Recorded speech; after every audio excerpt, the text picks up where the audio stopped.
KDFS 가족의 안전과 행복을 위한 안전TV. 네, 여러분, 안녕하세요. 반갑습니다. 예, 안녕하세요. 반갑습니다. 네, 안녕하세요. 반갑습니다.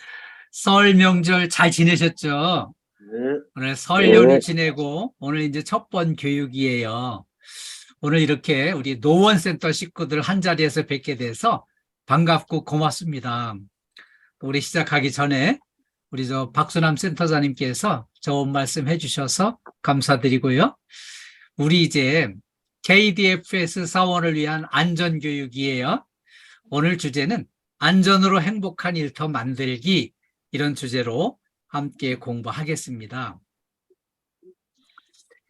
많은 분들이 2시에 시작을 하니까 오후 작업이 이렇게 연결되는데 약간 점심 식사 시간 후에 공백이 있다. 그래서 그걸 조금 앞당겨줬으면 좋겠다고 하는 그런 설문 내용이 많이 있어서 이렇게 30분을 앞당겼어요. 그래서 이제 오늘 30분 앞당긴 게 얼마나 더 효과적인지 한번 잘 진단해 보시길 당부드리겠습니다. 오늘 우리가 함께 공부할 내용은요, 친절한 서비스의 기적 사례를 먼저 알아보고요. 두 번째는 재해 발생 사례 유형 및 대응 방안을 같이 알아보겠습니다. 그리고요, 세 번째는 안전을 위한 보호 장비 착용 공부하고요. 네 번째는 직장 내 괴롭힘 방지 실천 방안 같이 공부하고요. 그 다음에 행복한 일터를 만들기 위한 미인 대칭, 이렇게 함께 공부하겠습니다. 오늘 첫 번째로는요, 친절한 서비스의 기적 사례를 같이 공부하겠습니다.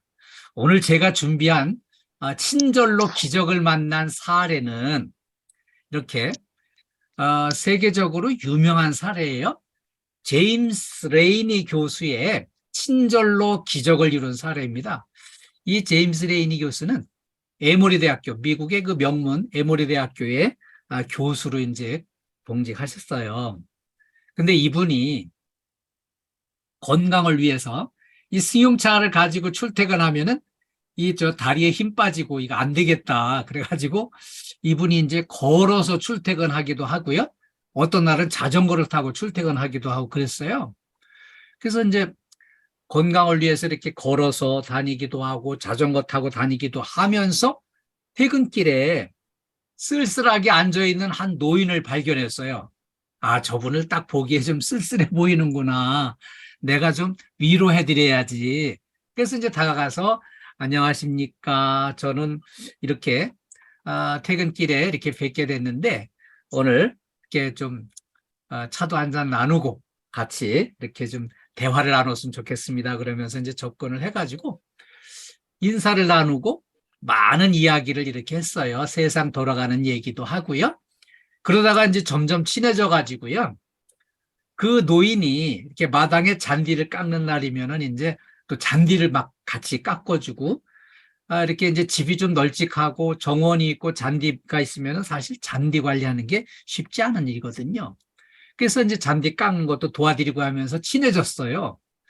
그래가지고 이제 이렇게 점점 더 참 친절하구나, 사람이 참 따뜻하구나 이러면서 이제 서로 허심탄회한 그런 대화를 나누고요. 좋은 친구가 돼가지고 한 2년쯤 이렇게 친절을 베풀고 많이 친해졌을 때 어느 날 갑자기 노인이 보이질 않는 거예요. 그래서 이 노인이 웬일일까? 그래가지고 이제 그 집에 들러서 이제 물어봤더니 이분이 바로 어제 돌아가셨다는 거예요. 그래서 이제 이렇게 좀 우리 친해졌는데 이분 조문을 가야지. 그래가지고 이제 장례식장으로 바로 갔어요. 장례식장에 가서 보니까 이분이 코카콜라 창업주 로버트 우드로프 회장이었다는 거예요. 아니, 깜짝 놀랐죠. 그렇게 그 코카콜라는 세계적인 기업인데 그 어마어마한 부자가 왜 이렇게 쓸쓸하고 외롭고 소박하게 살았을까? 그리고요, 너무 놀란 거는 이분이 너무 검소하게 생활을 했던 거예요. 그래서 사치 안 하고요. 돈도 그렇게 펑펑 안 쓰고요. 그런데다가 2년을 친하게 지냈으면은 틀림없이 연세도 드신 분이 왕년에 내가 이렇게 성공하고 왕년에 이렇게 내가 잘 나갔었고 그 자랑을 했을 텐데 그 자랑을 전혀 하지 않고요. 자기 신분을 과시하지 않은 거예요. 거기다가 또 한 가지 놀란 거는요. 이분이 이 길에서 만나서 2년간 친절하게 지냈는데 이 친절한 레이니 교수한테 유언장을 남기셨다는 거예요. 그 유언장과 함께 유산을 나눠주는 걸로다가 이렇게 유언장이 있다는 거예요. 깜짝 놀랐죠. 그래서 이제 그 유언장을 받아가지고 이제 읽어보니까 이런 내용이 나오는 거예요. 당신은 2년여 동안 내 집 앞을 지나면서 나의 말벗이 되어준 좋은 친구였어. 우리 집들의 잔디도 함께 깎아주고 커피도 나눠 마셨던 나의 친구 레인이 고마웠어요. 당신에게 25억 달러와 코카콜라 주식 5%를 유산으로 남깁니다 하면서 어마어마한 돈을 남겨준 거예요. 그런데 이 사람 그냥 우리 박성도 씨는 그냥 봉자만 이렇게 음소거하고 들어주신다는데. 네. 자, 이렇게 어마어마한 돈을 유산으로 남겨줬습니다.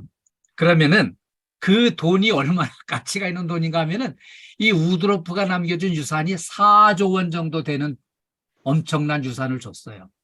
이 4조 원이 우리 피부에 와닿질 않는데 우리 KT의 현재 시가총액이 9조 원이에요. 우리 KT 전체의 절반을 살 수 있을 만한 그런 엄청난 돈을 유산으로 남겨준 거예요. 이거 내가 받을 수 없다고 이렇게 해도 이제 이미 돌아가신 분이 유산으로 유언장까지 써서 남겨주셔서 이거를 거부하시면 안 됩니다. 그래가지고 이제 어쩔 수 없이 그 4조 원이나 되는 돈을 받아가지고요.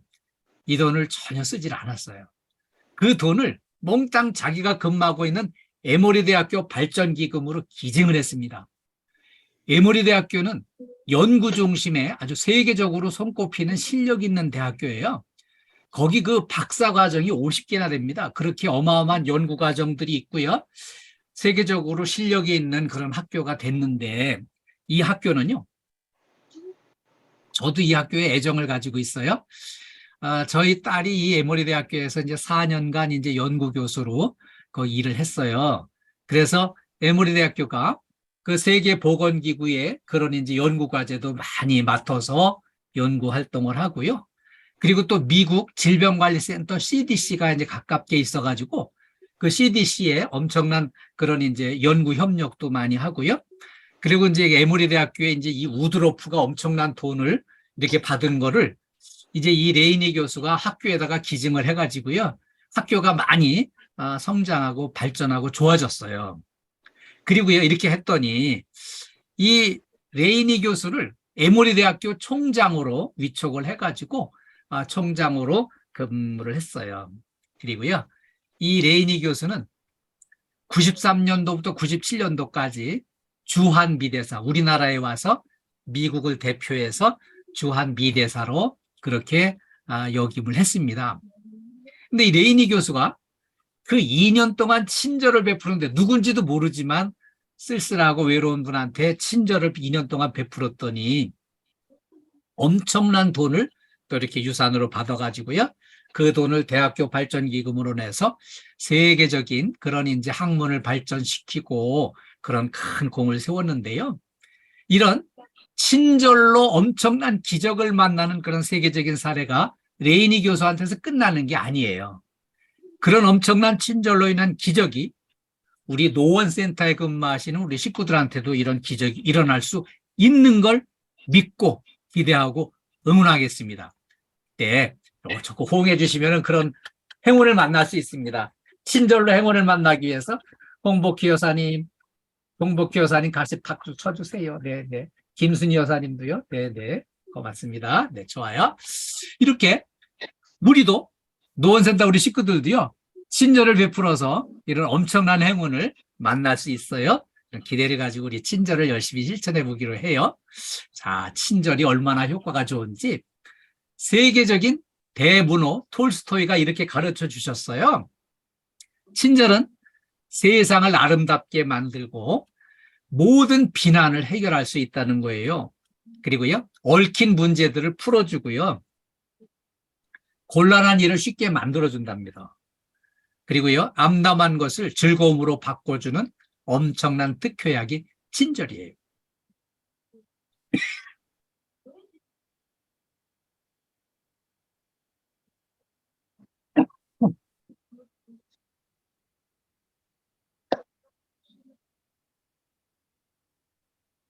다음에는요, 재해 발생 사례 유형 및 대응 방안을 같이 공부하겠습니다.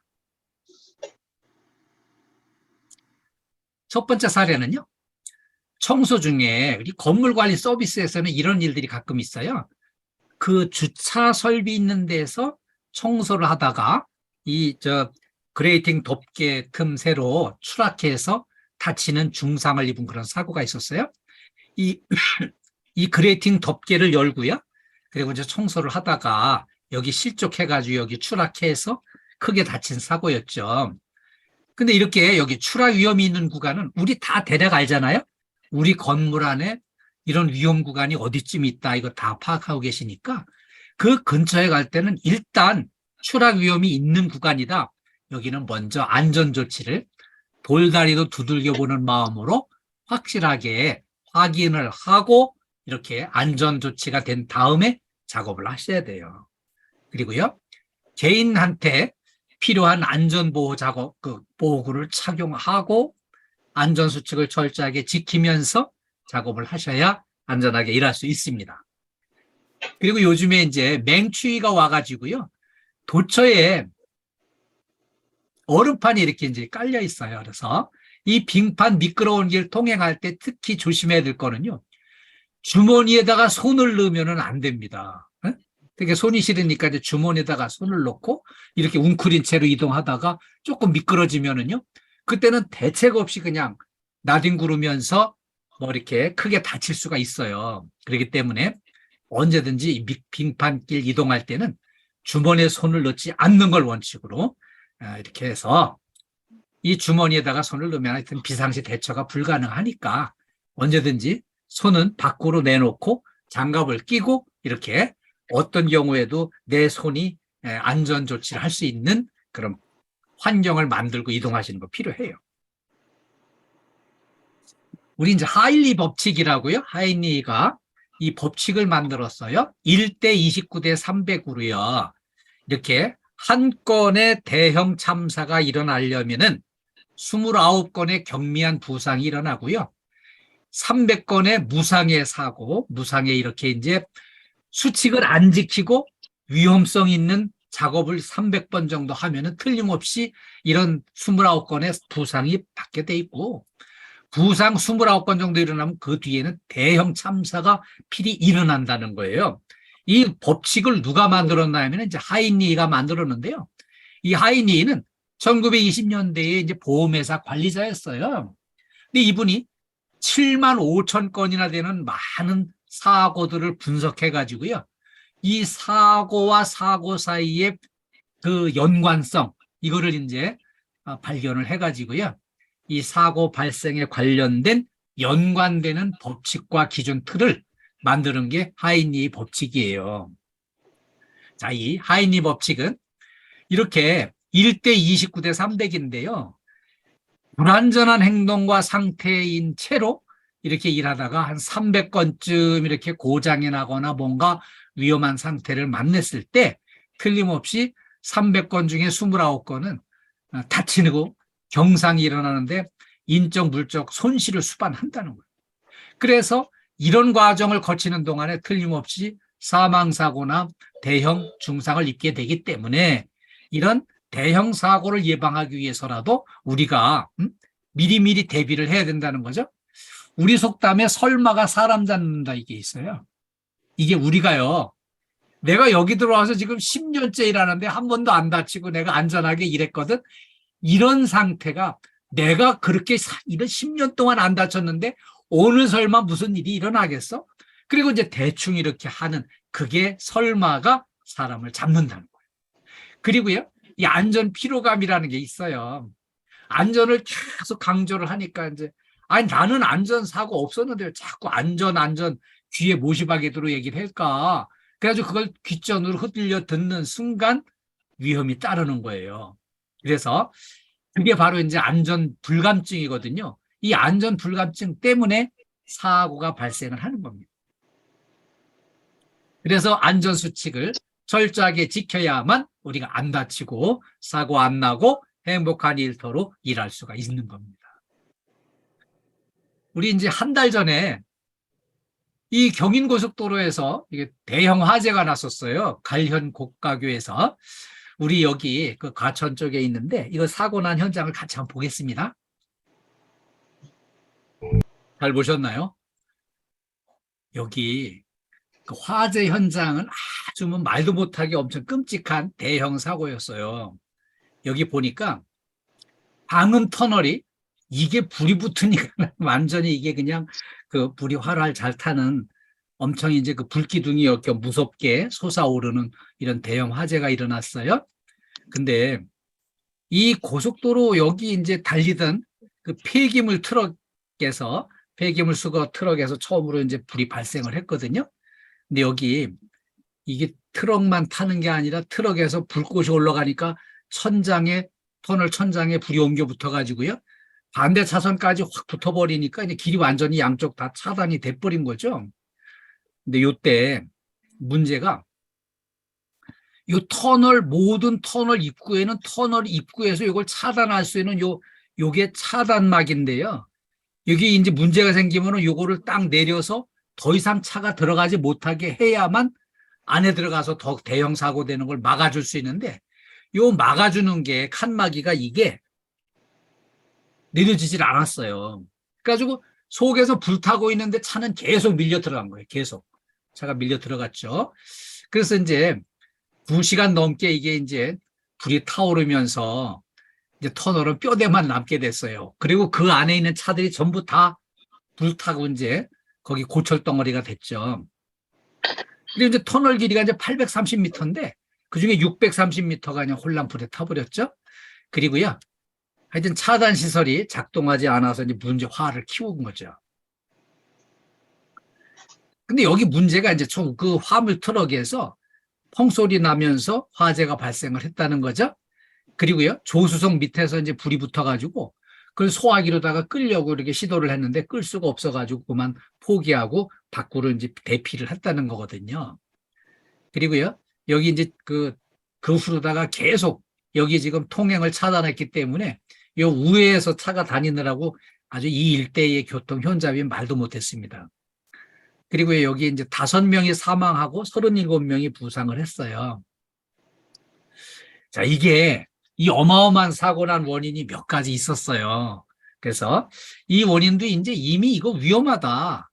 이게 이제 여러 번 이제 지적이 됐던 건데 이제 결국은 이제 대형 참사로 터진 거죠. 첫 번째로는요, 이 방음 터널, 그 차가 많이 지나다니면서 소리 나는 거를 주변에 이제 소리 좀 이렇게 좀 덜 들리게 하라고 방음 터널 만드는데 이 덮개 재질을 불에 잘 타지 않는 난연 제품을 써야 되는데 돈 아끼려고 이제 난연 제품을 쓰질 않고 불 때 잘 타는 투명 플라스틱을 그걸 쓴 거예요. 그래서 불이 붙으니까 뭐 완전히 그냥 불꽃이 하늘로 치솟게 됐던 거죠. 그리고 두 번째는요.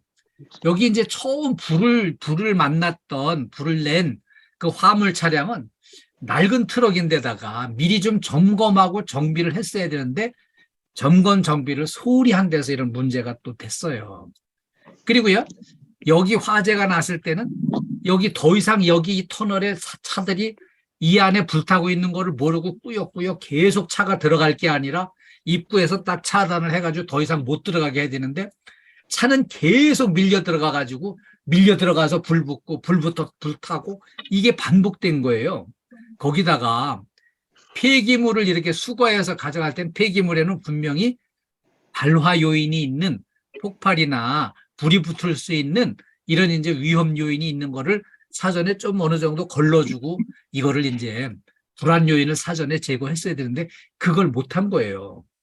그리고요, 만약의 사태에 대비해서 소화기 사용을 좀 더 숙달을 시켰으면 좋았을 거를 그걸 못한 거예요. 왜냐하면은 우리가 이제 건물에서 이렇게 이제 두루 이제 순찰을 하거나 또 이제 그 청소하기 위해서 전부 이제 사무실마다 방문하고 복도에 이동하다 보면은 하루에 소화기를 수십 번씩 만납니다. 그러면은 그 소화기를 볼 때마다 만약의 경우에 저 소화기를 써야 되고 소화기를 볼 때마다 소화기가 여기 있구나 이게 아니라 소화기를 볼 때마다 소화기 사용법을 한 번 더 생각을 해보는 거예요. 그래서 딱 소화기를 만나는 순간 소화기 사용법은 저 안전핀을 뽑고 그 호스를 불꽃을 향하고 이렇게 완전히 손잡이를 쥐 움켜쥐면 소화액이 나가서 불을 끌 수 있다고 하는 거 3단계를 볼 때마다 딱 기억을 하고요. 훈련을 이렇게 연습을 해놔야만 우리가 화재를 만났을 때 빨리 대처를 할 수 있는데 이 화물트럭 기사는 그거를 못한 거예요. 빨리 차를 세우고 소화기를 사용해서 초기에 불을 진압했으면 이 어마어마한 대형 사고로 발전하지 않았을 텐데 너무 아쉬운 면이 있죠. 그래서 우리도 평생 살아가면서 화재를 안 만나야 되겠지만 어디 그게 마음대로 됩니까? 혹시라도 화재를 만나게 될 때는 완벽하게 초기에 진압할 수 있도록 우리가 그런 늘 이런 이제 생각을 염두에 두고 볼 때마다 그 점검을 하면서 대처를 해나가는 게 필요합니다.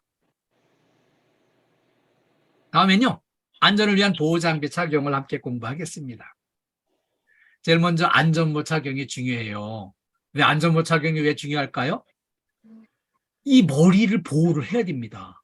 사람이 다칠 때 제일 위험한 데가 이 머리거든요. 그래서 이 안전모가 왜 필요하냐면은 어떤 물체가 여기 딱 떨어져서 부딪힌다든지 뭔가 날아와서 여기 부딪힌다든지 앞으로 가다가 부딪혀가지고 이렇게 이제 머리 깨지는 거를 보호해주기 위해서 안전모를 필히 써야 되는 거죠. 그런 이제 위험물이 떨어지고 하는 위험 구간에서는요. 그리고 안전모는요. 요게 이제 모체고요. 요게 이제 착장체입니다. 요게. 그리고 이제 요 충격 흡수제. 그리고 이제 요 턱근. 요런 것들이 이상이 있는지 없는지를 확인을 하고 이걸 착용을 하셔야 돼요.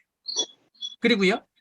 자신의 머리 크기에 맞도록 요 착장체를 요 고정대를 요거를 조정해 가지고 이 안전모가 머리에 딱 고정이 되도록 이거를 이제 요 작업으로다가 요걸로다가 작업을 해서 고정을 시켜줍니다. 그리고요. 귀 양쪽에 요 귀 양쪽에 턱근이 위치하도록 정위치로 딱 이렇게 배열을 하는 거죠. 그리고요. 이렇게 안전모가 벗겨지지 않도록 이 턱근을 조이는 게 중요해요. 안전모 쓰는 것보다 턱근을 조이는 거 이게 또 똑같이 중요합니다. 그래서 안전모가 벗겨지지 않도록 하기 위해서 여기 이제 턱근을 이렇게 이제 조정하시는 거, 견고히 조정하는 거, 조이는 거죠. 그 다음에 안전화가 또 중요한데요. 안전화가 왜 중요할까요? 어떤 물체가 이렇게 떨어져 가지고 내 발등을 찍거나 또 충격을 주거나 이제 끼거나 찔리거나 감전 이런 걸로부터 이 발을 보호해 주기 위해서 안전화를 신어야 되거든요. 그리고요. 이렇게 이제 절연장화는 구멍이나 찢김이 있으면 즉각 폐기를 해야 되고요. 이 안전화의 내부는 항상 건조하도록 관리를 해야 되고요. 이 가죽재 안전화는 이제 물에 젖지 않도록 관리를 해야 됩니다. 안전화가 만약에 화학물질에 노출됐다, 그럼 물에 씻어서 말려줘야 됩니다. 또 가죽재 안전화는요, 어떤 물체의 낙하 이런 것도 충격 이런 걸로부터 보호를 해주고요. 이렇게 위험으로부터 보호해주는데 이게 필요합니다. 그리고요, 고무재는 물에서 작업할 때 내수성 때문에 발을 보호해주는데 필요한 거죠. 그리고요, 절연화는요, 저압의 전기에 의한 이런 감전을 방지해주기 위해서 이런 절연화가 필요한 겁니다. 그리고요, 안전화 착용할 때 특히 주의사항은 이 발치수에 맞는 걸 신어야 되고요. 이 안전화를 착용한 다음에 이 끈이 풀리지 않게 단단히 묶어주는 게 중요해요. 그리고요, 아무리 바빠도 안전화는 절대 꺾어 신는 일이 안 됩니다. 그래서 절대로 꺾어 신는 거는 금지 기억해 주시고요. 다음에 세 번째는 안전대가 중요해요. 이 안전대가 왜 중요할까요? 높은 곳에서 작업할 때 여기서 이제 떨어지면서 아주 크게 다치는 걸 방지하기 위해서 이 안전대 거리를 여기다 걸어가지고 안전대를 활용하는 게 필요합니다. 그래서 여기 이제 첫 번째는 안전 인증 제품을 사용을 해야 되고요. 그리고 안전대를 설치할 수 있도록 안전대 거리가 여기에 필요합니다. 여기. 그리고요. 안전대 벨트보다 구조물 거는 위치는 조금 더 높은 게 필요합니다. 이 로프의 길이는 2.5m 이내로 좀 가능한 한 짧게 해서 사용하는 거 필요하고요. 이 로프가 마모되거나 여기 금속이 변형되는 일이 없도록 점검을 해서 사용을 하셔야 돼요. 네 번째는 이제 보안경이 중요해요. 보안경을 왜 써야 될까요? 분진이나 약품, 물체에 맞을 위험과 유해 강선을 이렇게 차단을 시켜가지고요. 눈을 보호하기 위해서 착용합니다. 안전 인증 제품을 여기에 이제 자율 안전 확인 신고 제품을 이런 걸 사용해야 되고요. 이 작업할 때 발생하는 이제 유해 광선, 강도, 성격에 맞는 차광 보안경을 사용을 해야 되고요. 그리고요. 착용할 때 이제 편하도록 가볍고 시야가 넓은 보안경을 사용하는 게 필요합니다. 그리고요. 움직이더라도 벗겨지지 않고 또 이제 견고하게 고정할 수 있도록 쓰는 게 필요하고요. 렌즈에 흠이 있거나 때가 있거나 뭐 깨짐이 없는지 점검하고 깨끗하게 사용을 해야 됩니다. 이 사진 모델 아는 사람 같죠? 네. 이 사진 모델, 네. 저도 아는 사람입니다. 여기 보안경은요, 사용 후에는 깨끗하게 세척을 해가지고 물기를 완전히 건조시킨 다음에 지정된 장소에 보관했다가 다음에 또 사용하는 게 필요합니다. 그리고요, 5번째 청력 보호구예요. 이 청력 보호구는 소음이 심한 장소에 청력 손상을 예방하고 뜨거운 슬래그나 분진, 비산입자들이 귀 속에 들어가는 것을 방지하기 위해서 청력 보호구를 착용을 해야 됩니다. 그리고요, 소음 분진 작업장에는 또 이렇게 이거를 항상 착용을 하셔야 돼요.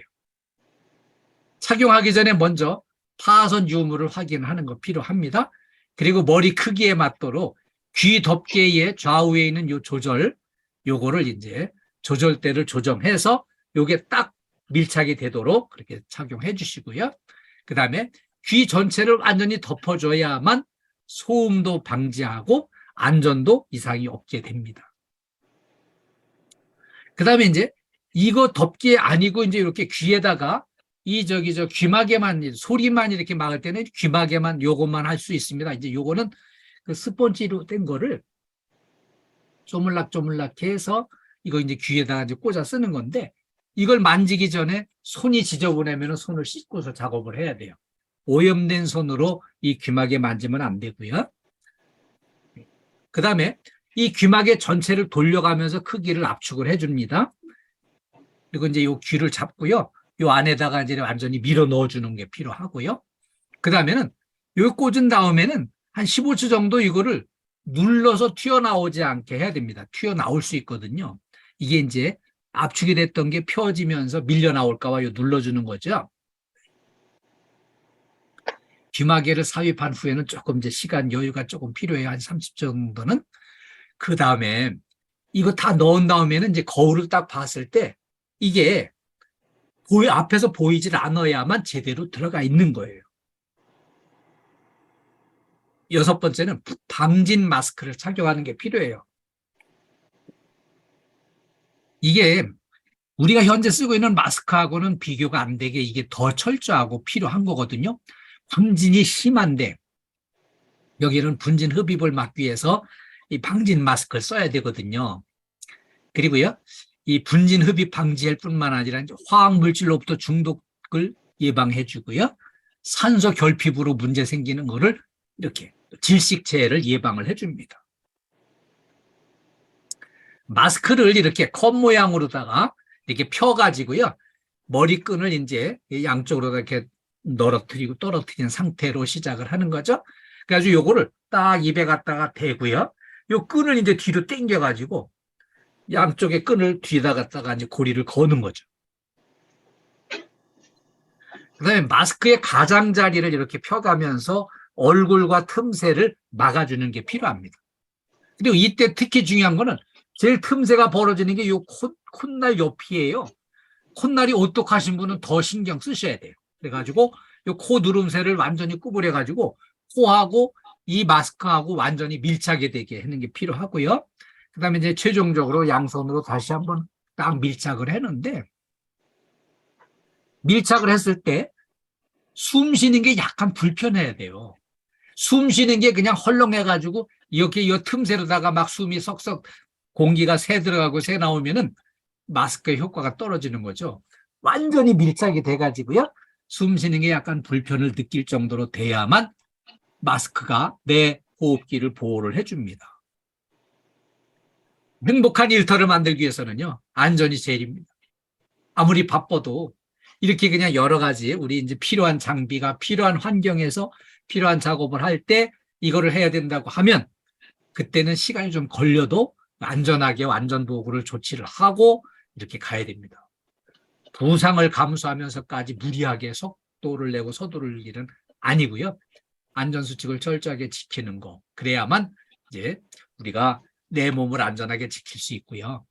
몸 상태 컨디션을 좋게 유지하기 위해서 스트레칭도 하시고 평소에 체력 관리도 열심히 하셔가지고 이렇게 안전한 일터, 행복한 일터를 만들어야 되겠습니다. 이번에는요. 직장 내 괴롭힘 방지 실천 방안을 함께 공부하겠습니다. 이 직장 내 괴롭힘 방지법이 제정이 되고 이제 시행을 하게 됐는데요. 이 출발점은 국가인권위원회에서 직장인들 대상으로 설문조사를 했는데 직장인 10명 중에 7명이 괴롭힘을 당해봤다고 설문 결과가 나왔어요.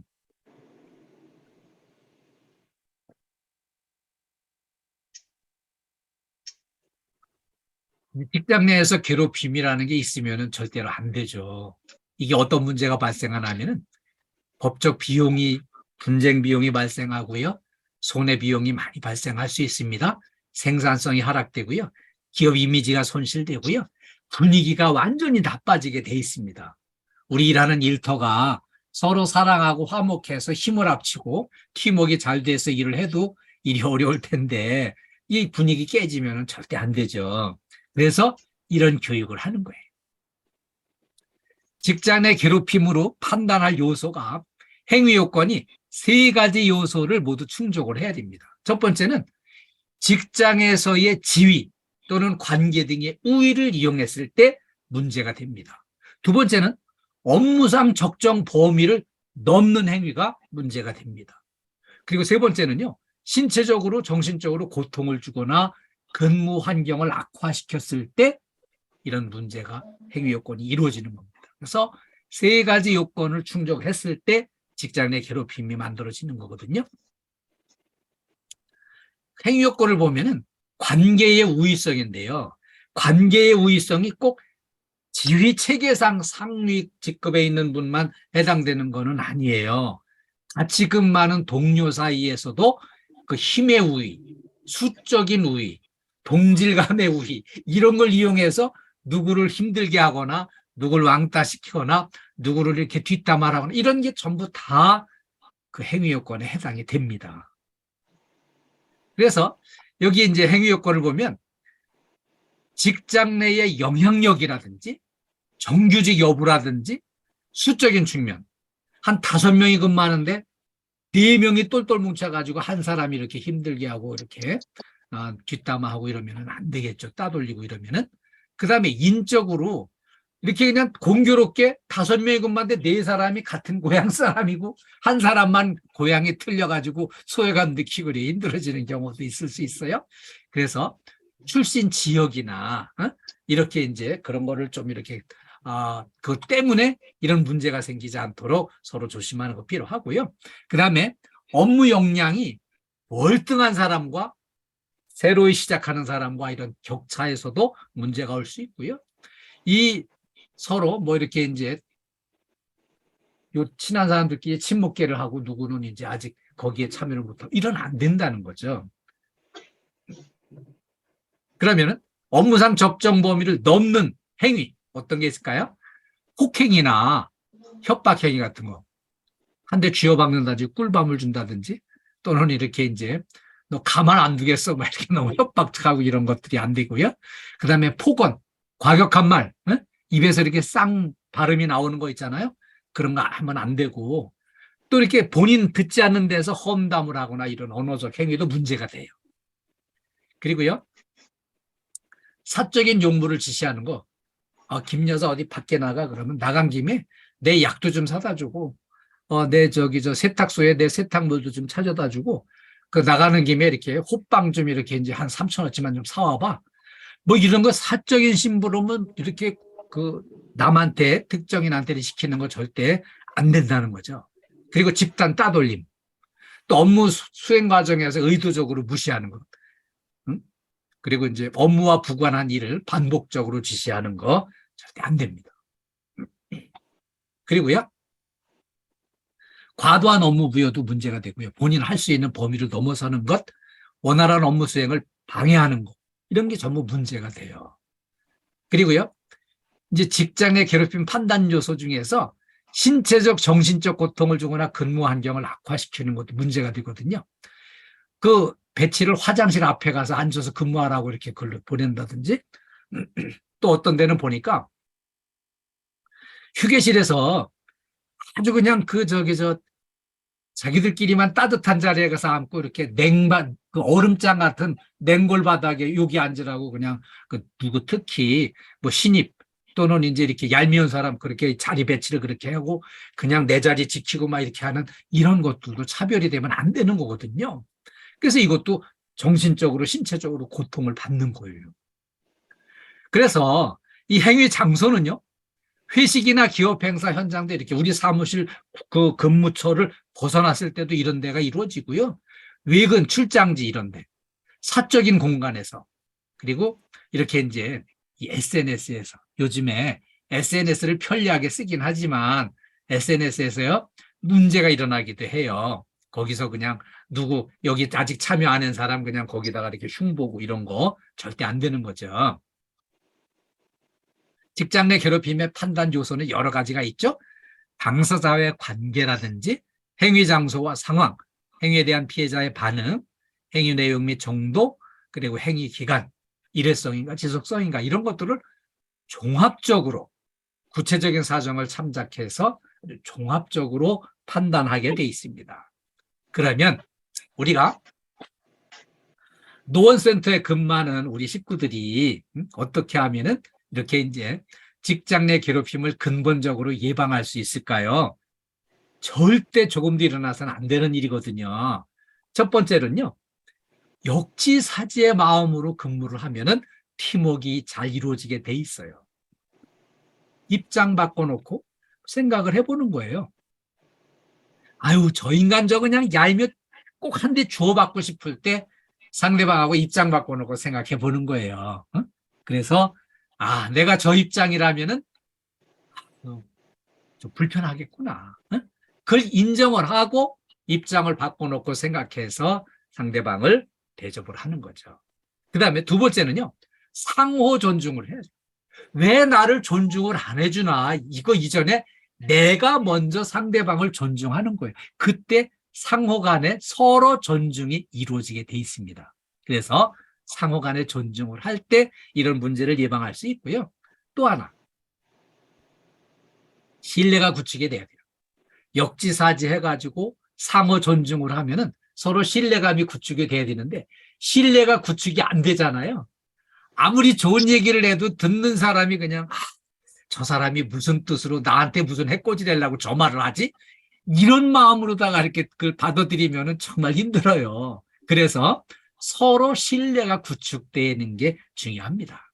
어떤 경우에도 이렇게 이제 말 속에 가시가 있고 막 이런 게 아니라 그 진심을 담아서 소통을 해가지고요. 서로 신뢰가 구축이 돼야 우리가 이제 한 직장에 몸담고 일하는 우리 동료, 집에 있는 식구들보다 직장에서 만나서 직장 동료와 함께 있는 시간이 더 많습니다.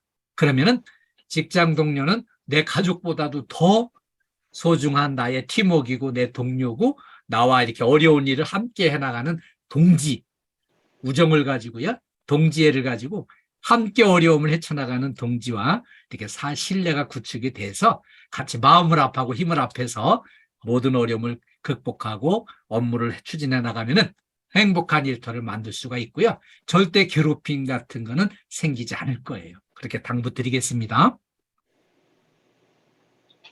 행복한 일터를 만들기 위한 미인 대칭을 공부하겠습니다. 제가 이제 이 공부를 하기 전에 미인 대칭 그래서 미인은 이렇게 얼굴이 양쪽이 대칭이 잘 이루어져야 되나 이렇게 했었는데 이 깊이 들어가 보니까 그게 아니었어요. 네, 같이 알아보겠습니다. 행복으로 가는 인간관계의 열쇠를 이렇게 세계적으로 제일 잘 풀어놓은 이 가르침이 카네기의 인간관계론에 들어있습니다. 이 카네기가 가르쳐 준 건데요. 전 세계에서 최고의 성공 안내서로 꼽힙니다. 왜냐하면 이 책이 5천만 부 이상 팔렸거든요. 그래서 전 세계인들이 많이 읽은 책인데요. 여기에서 그렇게 알려줍니다. 성공한 사람, 행복한 사람, 이 사람들의 원인이 뭘까를 전부 진단을 하고 분석을 해보니까 성공의 원인이 기술적인 지식에 의한 이런 요인들은 15%뿐이 안 되더라는 거예요.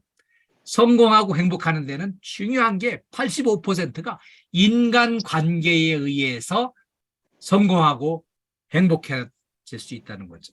그래서 이렇게 이제 인간관계를 잘해나가는 게 그만큼 중요하다는 거죠. 그러면 인간관계를 좋게 하기 위해서는 여기서 이제 알려주는, 가르쳐 주시는 거는요. 우호적인 사람이 되는 열쇠. 첫 번째는 이제 미인 대칭이에요. 이 미인 대칭은 적극 실천해야 할 4가지 덕목입니다. 그리고요, 그 다음에 나오는 것이 비비불이에요. 비비불은 절대로 하지 말아야 할 3가지가 비비불입니다. 먼저 미인 대칭을 알아보겠습니다. 미인 대칭의 미소를 지어라. 웃는 얼굴이 그만큼 중요하다는 거예요. 예, 우리 뭐 옛날부터 우리 또 같이 근무했던 분들, 같은 본부에 근무했던 분들도 여기 우리 노원센터 안에 이제 몇 분 계세요. 근데 제가 옛날부터 이렇게 늘 표정이 밝고 참 이렇게 편안하게 소통할 수 있었던 분들은 굉장히 오래도록 그렇게 연결이 되고 반갑게 만날 수 있게 되더라고요. 중국 속담에 웃지 않는 사람은 장사를 하지 마라 이런 속담이 있어요. 웃는 얼굴이래야 장사도 할 수 있다는 거죠. 고객 서비스도 할 수 있고요. 직장 생활을 할 수 있다는 거예요. 그래서 똑같은 물건을 사도 주인이 웃는 얼굴이면 장사가 잘 되고요. 웃지 않고 얼굴이 그냥 무뚝뚝하고 우리 인상 쓰고 그러면 장사가 안 된다는 거예요. 그리고요. 함께 일하고 싶은 사람 찾아오라 이렇게 하면은 찾아보면은요. 똑같은 조건이면은 얼굴 표정이 밝은 사람을 뽑아다가 같이 일하고 싶은 거예요. 그래서 딴 사람한테만 표정 밝은 사람을 뽑아 쓰는 게 아니라 내가 먼저 웃는 얼굴로 만들어서 서로 함께 일하고 싶은 사람이 돼야 되는 거죠. 바람과 함께 사라지다 이런 엄청나게 유명한 영화가 있죠. 세계적인 영화가. 여기 주인공이 이제 비비안니가 이제 주인공이었어요. 여자 주인공. 그런데 처음에 이 바람과 함께 사라지다의 주인공을 뽑으려고 오디션을 봤는데 이때 비비안니가 오디션을 보러 이렇게 왔는데 이 영화 감독이 땡, 당신은 틀렸다. 여기 우리 배역에 맞지 않는 얼굴이다. 이제 되돌려 보내는 거예요. 당신은 여기 우리 영화의 캐릭터하고 맞지 않는다고 되돌려 보내는데 비비안니가 일어서면서 쎄 웃으면서 이렇게 오디션 볼 수 있는 기회 주신 것만 해도 감사합니다. 인사를 공손하게 하면서 이렇게 웃는 얼굴로 작별 인사를 하고 돌아서 나가는데 잠깐! 당신 밝은 미소의 얼굴이 우리 영화 캐릭터에 바람과 함께 사라지다의 주인공 캐릭터에 딱 맞는다. 당신 우리 같이 계약하고 영화 찍자 이렇게 선발이 된 거예요. 탈락이 됐는데 쫓겨나가면서 미소 짓고 인사를 한 게 완전히 이 캐릭터에 맞는다는 거예요.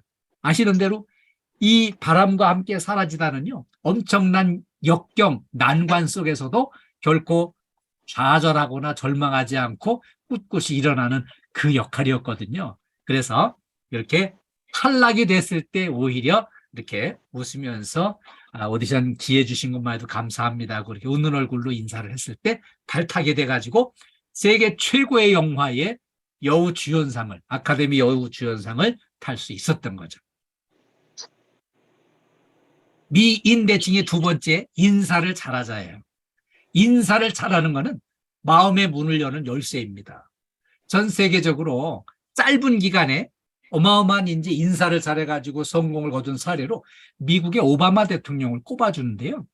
미국의 오바마 대통령은 늘 인사를 잘합니다. 만나는 모든 사람한테 진심 어린 인사를 하면서 상대방에 집중해가지고요. 만나서 인사 나눈 모든 사람을 내 편으로 끌어들이는 엄청난 노력을 하고 능력이 있는 사람이었어요. 그래서 오바마처럼 인사를 잘했으면 좋겠고요. 월마트 창업자 샘 월튼도요. 인사를 잘하자 그래서 인사를 잘하는 사람으로 알려져 있는데요. 미소 짓고 인사하고 겸손하게 상대방을 대해서 존경받는 위대한 인물로 그렇게 성공할 수 있었어요. 미인 대칭의 세 번째, 대화를 잘하자. 대화는요, 사람만이 할 수 있어요. 동물은 대화를 못해요. 대화를 잘하면은요, 친밀감을 형성하고요, 상호 신뢰가 구축이 돼서 온화한 그런 대화를 통해서 거친 말, 과격한 말은 안 됩니다. 늘 따뜻하고 부드럽게 긍정적으로 이렇게 대화하는 게 필요해요. 그리고요, 이 대화를 할 때 상대방한테 정성을 기울이 집중하고 상대방을 존중하고 배려하는 게 중요해요. 그리고요, 제가 이제 오늘 덧붙여서 말씀드리고 싶은 거는 유태인들의 자녀 교육 성공 비결. 유태인들은 전부 다 자녀 교육을 잘 시키는데요. 유태인들의 인구는 1%가 안 되는데 노벨상의 4분의 1을 유태인들이 전부 휩쓸어 갔어요. 그만큼 아주 훌륭한 인물들을 많이 키워냈는데 유태인들의 특별한 자녀 교육 비결 중에 두 가지가 있어요. 대화를 통한 교육인데요. 첫 번째는 밥상머리 교육이에요. 저녁 식사를 1시간 이상 2시간 가까이 이렇게 식사를 장시간 하면서 그날 하루에 있었던 모든 일들을 가족들이 서로 대화를 통해서 체험과 경험과 의견을 공유하는 거예요. 또 한 가지, 침상머리 교육이에요. 아이들이 잠자리에 들어서 잠들기 전까지 그 잠드는 순간에 부모가 침상머리에서 좋은 동화책이나 교과서나 성경책이나 이걸 읽어줍니다. 그러면은 잠자리에 들어서 잠드는 순간에 그걸 들으면서 머릿속에 마음속에 담는데요. 그 책에 있는 문장은 그만큼 세련되고 체계적이고 훌륭한 내용들을 전부 다 이렇게 잠자리에 들어서 잠들기 전에 이걸 들으면서 훌륭한 인격을 키워나가는 거죠. 그래서 유태인들의 특별한 대화 교육이 하나는 밥상머리 교육, 침상머리 교육 이 두 가지로 세계적인 인재들을 키워내는 거예요. 그래서 미인대칭의 세 번째 대화가 필요하고요. 네 번째, 미인대칭의 네 번째 칭찬. 칭찬을 잘하자예요. 칭찬이 얼마나 중요한지. 미국에서 가출한 주부들 전부 다 이렇게 또 통계를 내고 설문을 해가지고 가출한 주부들이 왜 집에서 뛰쳐나왔는지 이거를 전부 다 심리를 분석을 하고 통계를 내봤더니 경제적인 문제로 집 나온 여자는 없었어요. 집에서 하루 종일 그냥 뭐 애 돌보고 청소하고 살림하고 뭐 음식 만들고 여러 가지 수고를 많이 했는데 전혀 인정을 안 해주고 칭찬을 안 해주더라는 거예요. 그것 때문에 내가 이렇게 집을 뛰쳐나왔노라고 인정받고 칭찬받는 걸 그만큼 필요로 하는 거예요. 그리고요, 칭찬은 고래도 춤추게 한다 그러죠. 그 돌고래 쇼하는데 돌고래가 어떻게 그런 엄청난 쇼를 할 수 있을까요? 쇼를 할 때마다 칭찬을 해서 박수를 쳐주고요. 막 쓰다듬어주고 그런 쇼를 했을 때마다 맛있는 먹을 거를 주면서 칭찬을 해주니까 고래도 칭찬 바람에 춤을 추게 됐고요. 우리나라의 역사 중에 바보 온달이 그 위대한 온달 장군으로 성장해 간 거, 평강공주가 바보 온달하고 결혼해가지고요. 그 바보를 날마다 이제 공주님이 칭찬해가지고서 훌륭한 장군으로 육성을 해내신 거예요. 그래서 칭찬이 그만큼 중요하다는 걸 말씀드리고요. 우리가 받고 싶은 칭찬을 먼저 하는 거예요. 우리 직장에서 일하면서 늘 그런 칭찬 듣고 싶잖아요. 아, 당신 최고십니다. 훌륭하십니다. 수고하십니다. 이런 칭찬, 듣고 싶은 칭찬을 내가 먼저 옆에 있는 동료한테 먼저 하는 거예요. 예. 그래서 우리 먼저 칭찬하는 그런 연습과 실천이 필요합니다. 자, 이제 미인대칭은 우리가 꼭 해야 될 거고요. 비비불 하면 안 되는 것들이죠. 비난하지 말자는 거죠.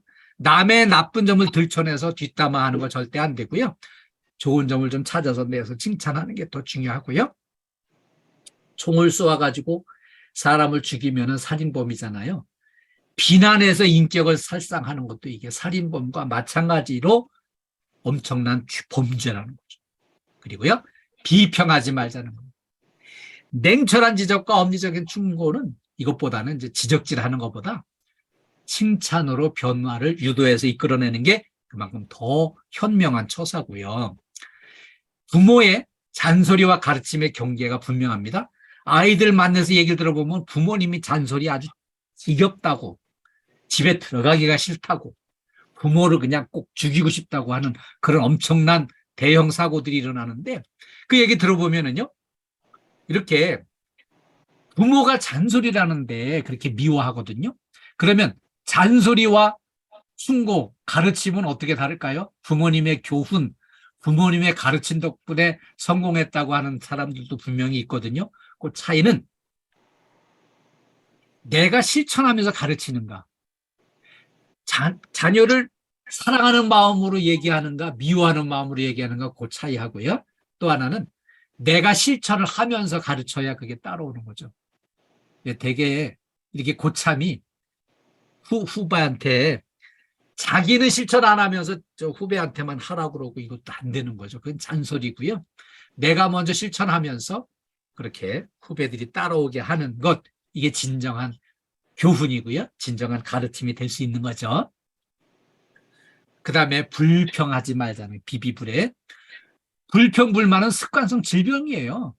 불평을 아주 세련되게 야무지게 잘하는 사람은 그게 질병으로 자리 잡아가지고요. 어디 가나 불평불만만 해요. 만나는 사람마다 불평불만만 해요. 처음에는 아주 회사에 대한 업무 혁신이고 막 이렇게 이제 혁신 의지가 있고 막 개혁적인 성향인 것처럼 말 잘하는 것처럼 보이지만 불평불만은 습관이 돼가지고요. 이게 아주 못 고칩니다. 가는 데마다 불평거리만 찾아가지고 이렇게 이제 날마다 불평불만 쏟아놓는데, 이거는 불평불만보다는 감사 조건을 먼저 찾아서 먼저 감사할 수 있으면은 그게 성공한 직장 생활이 되고요. 사랑받고 싶은 사람 먼저 사랑하면 됩니다. 저는 KDFS 너무 많이 사랑하고요. KDFS 가족들을 많이 사랑합니다.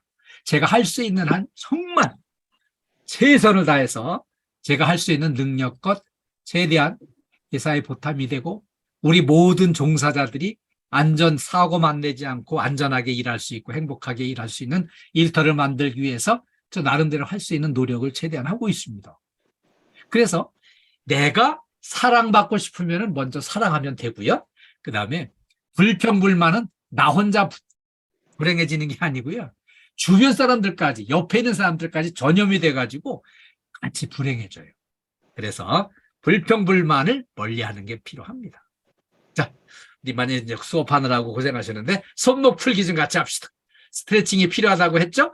컨디션을 좋게 하기 위해서 손목을 풀어주시고 발목도 풀어주시고 그 다음에 깍지를 끼워가지고 앞으로 쫙 밀어주시고 위로 올려주시고 옆으로 반대로 뒤로 앞으로. 체력 관리를 잘 하셔가지고요. 이렇게 몸 상태를 좋게 해서 일하셔야 안 다치고 일할 수 있어요. 네. 그래서 우리가 안전한 일터를 만들기 위해서 우리 긍정의 에너지를 저축을 많이 하셔가지고 저는요. 오늘은 교육 시간이니까 이렇게 이제 제가 1시간 말씀드렸지만 우리 저 박수남 센터장님 만나면은 박수남 센터장님이 워낙 말씀을 잘 하셔가지고 제가 1시간쯤 계속 듣게 됩니다.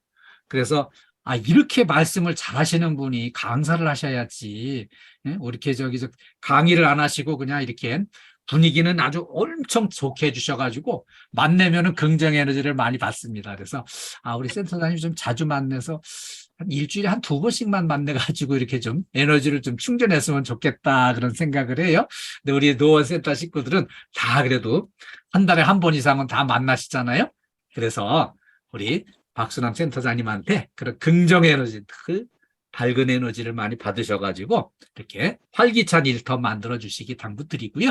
이렇게 또 일터가 섬김으로 협력이 이루어집니다. 팀워크가 만들어지는 거는 서로 섬겨서 일을 해야 이제 팀워크가 되는데 왜 나를 안 섬겨줄까 이게 아니고요. 내가 먼저 섬기는 겁니다. 내가 먼저 섬기면 서로 섬기게 돼 있어요.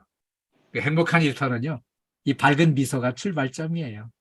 행복한 웃음을, 행복한 바이러스를 이렇게 주변에 많이 좀 이렇게 전달을 해가지고 우리 노원센터 모든 빌딩이 이렇게 이제 6개 빌딩이 다 이렇게 긍정 에너지가 넘치는 행복한 일터 되기를 바랍니다.